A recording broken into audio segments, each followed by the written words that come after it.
மதுரை மாநாட்டை குலுங்க வச்சிருக்கிறாரு விஜய். காலைக்கால 2வது மாநாடு பார்த்தீங்கன்னா மதுரையை குலுங்கி போச்சு அப்படி சொல்கிற அளவுக்கு மிக சிறப்பாக நடந்து முடிஞ்சு சொல்லலாம். அதே நேரத்தில் அரசியலில் தன் அண்ணனாக நினைக்கும் திரு விஜயகாந்த் அவருடைய மதுரை மாநாடை நீங்கள் பார்த்துருக்கீங்களா? இப்போ உள்ள 2K கிட்ஸ் பார்த்துருப்பாங்கன்னு தெரியாது. அந்த மாநாடு எப்படி இருந்தது, விஜயகாந்த் என்ன பேசினாங்க பாருங்க. ஆள் சேர்க்கறதுக்கு, அதாவது கூட்டம் சேர்க்கறதுக்கு, ஆள் பிடிக்கிறதுக்கு காசு கொடுப்பீங்க, வண்டி வச்சு கொடுப்பீங்க, எல்லாம் கொண்டு வருவீங்க.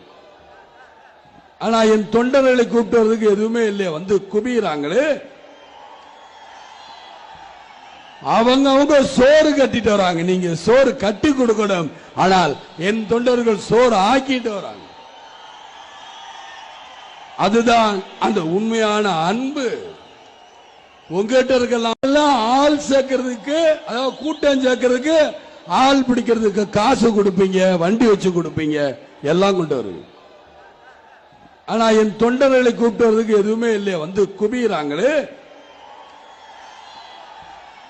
அவங்க சோறு கட்டிட்டு வராங்க. நீங்க சோறு கட்டி கொடுக்கணும், ஆனால் என் தொண்டர்கள் சோறு ஆக்கிட்டு வராங்க.